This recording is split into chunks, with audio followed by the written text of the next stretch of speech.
Hey guys, and welcome to another brand new video. In this video, we actually have some pretty nifty information coming out for the PlayStation 5 Pro. Now, we have been watching it, and there has been a few pretty valid criticisms when it comes to the console itself as a whole.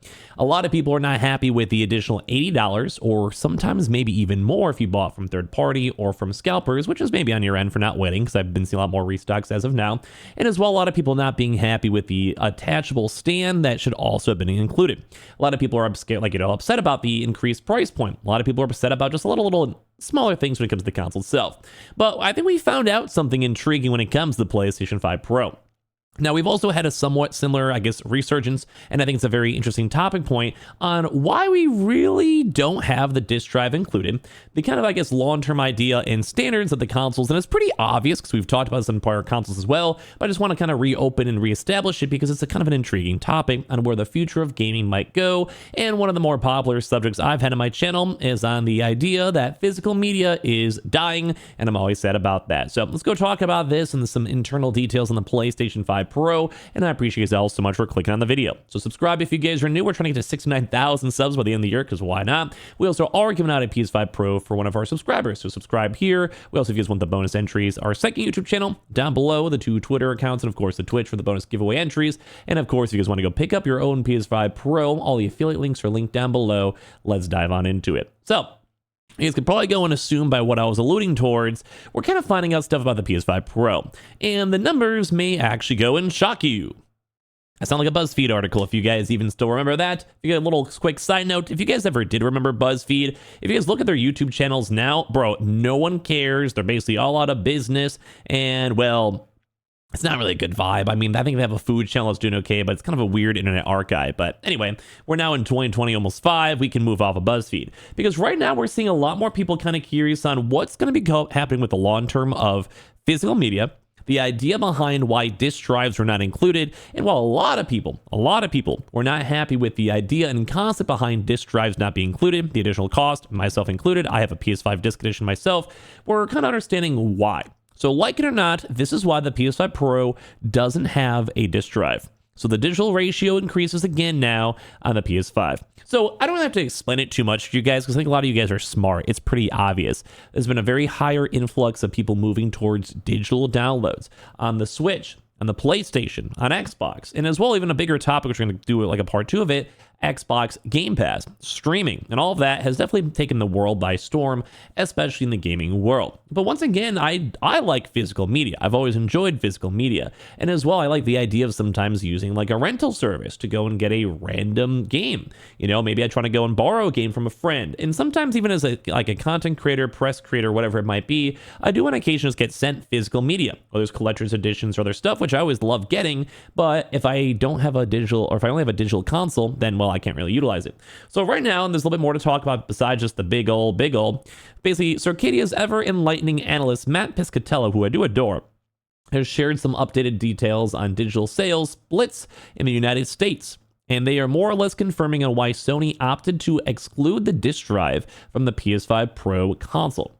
He reports that this is from a pretty long window too, from January through August of this year, a whopping 78% of PlayStation 5 games were purchased digitally, up 3% year over year. So not only is it going up, like the overall percentage of people that are digitally downloading their games went from 75%, which is insanely high already, to 78%, it once again is also now going up year over year.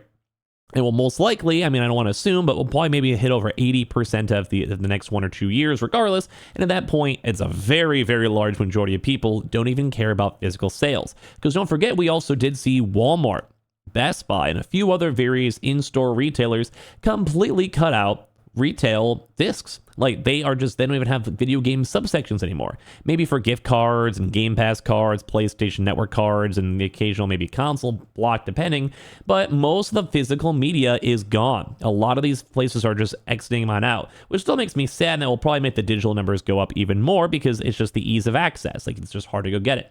There's this important detail about Piscatello's methodology here, is that he was only counting games which have a physical and digital version available. So which is even probably then higher too as well, because there are some titles that are only digital as well. or as well some games like show up way later on physical. So the numbers are probably even higher. Like this is 78% in comparison to the whole, rather than there's a lot more, like basically the number would be a little bit higher too, because there's games like Alan Wake. Alan Wake still, I believe, has not had their physical release sometime very soon, I believe, or it just happened. But that's another game where there's probably a few million sales that were purely from digital downloads, or certain titles too as well, or like maybe even say like Black Myth Wukong. That game is a purely digital game as of right this second, although I do believe I also saw news they'll be making a physical edition soon. So the numbers are probably even higher. Like it's probably over the 80% if you factor in on everything at this point.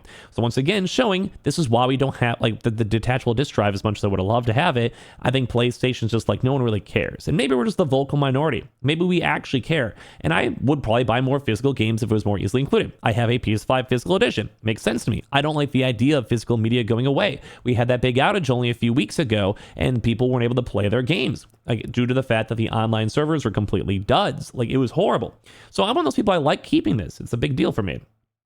They're saying too as well, similarly, if Circana doesn't receive digital sales data, like where instances where publishers don't disclose it, those games are also excluded. Saying from the January to August period, for all titles with both physical and digital sales tracking, 53% of Switch software sales were done digitally, which is crazy to go and see because it's kind of small. PlayStation 5 is now 78% digital versus 75%, and then 91% of the Xbox Series X and software was done digitally, over 90% last year. It was crazy to go and see that even the PlayStation is getting such a high number, while Xbox is so focused on digital, which makes sense though, they do have Game Pass and all of that. But this is crazy numbers to go and see, and why like the PlayStation 5 is like, if you want it, you can pay the extra money. It's a premium. And I think it's crazy that it is a premium as a concept, because I'm one of those people that I enjoy the things. It should be like a bonus. It should be easy. Like disc drives in 2024, almost 2025, should not be expensive. So this gives them a pretty good indicator that the US market overall on what is mainly being utilized as downloads. Piscatella does caution that this doesn't represent true demands, as retailers have been more conservative in its assortments and buys, while publishers have been more aggressive in promoting digital. We'd argue, though, that if physical copies were flying off the shelves, they'd be plentiful available. And that's why it's kind of sad, because it is a true reality. Like, I don't want to go and be the guy who's doing in La La Land, not realizing that we are moving to a digital world. We have been a digital world for many years. I mean, I've been a massive PC gamer since I was a kid, playing RuneScape and MapleStory. Like, I'm not against the idea of digitally downloading games. I'm sure 95% of my games are digitally downloaded.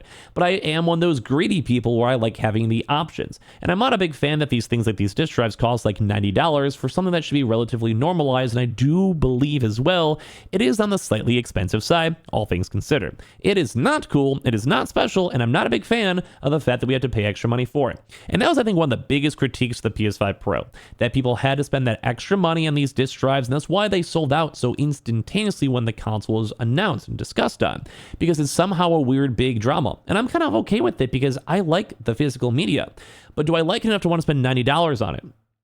That's where things get a little bit more tricky. But at the same time, like, I like it. There's a niche for it. There's collector's editions. Like, physically having something in your hand feels nice. And I don't mind it. Like, I'm not some boomer who's like, I'm never going to download a game. Bro, I downloaded Silent Hill on Steam like 2 days ago. Like, it's not a big deal. My PC has not had a disk drive the entire time I've had it. When I made it and built it with my PC, I use a USB stick for Windows. So I'm not like some guy who's hard stuck being like, I need my physical. I'm only going to play physical games. That the PS6 doesn't have physical. I'm not buying it. No, I don't really care, but I do think it makes sense. Like, it makes sense of why they're trying to phase it out. They're there if you really want to complain about it and you're part of the niche, or you want to go and buy things from GameStop or physical media, collector's editions, whatever. They do at least still offer the alternative. And having the disk drive is nice. It is a bonus, but it is nice. But seeing everything going purely to digital to save money, but as well, just kind of just being like, we don't really need it, makes me just sad. Now, this is maybe just me being selfish, and I understand that as a video topic. That's why I'm talking about it. It's, my feelings. I hope you guys don't mind. But at the end of the day, like, I like physical media. I always have been. One time, like a year ago, someone's like, do you even like this? You're probably just making a video about it. Bro, like, I've made like 30 videos on this throughout the years. This is a weird niche that I'm kind of into, and I'm not sure why. Probably because I have all my old school like Nintendo 64 games, my GameCube games. I still have my things for like my Game Boys. I keep old boxes. Like, I love all this type of stuff. It's collectibles for me. It's memories for me.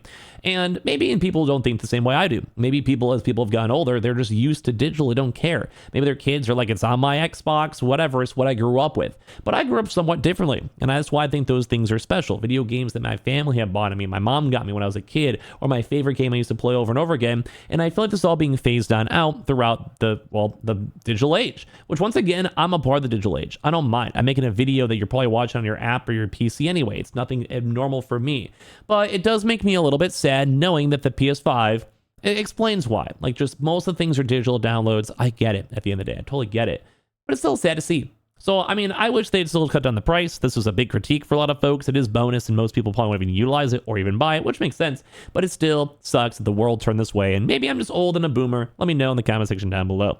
Make sure you guys are subscribed with the notifications on for the PS5 Pro giveaway, our second YouTube channel. All the Twitters are down below, or if you guys pick up a PS5 Pro or anything else, those are all linked down below. And I appreciate you guys all so much for watching here in the first place.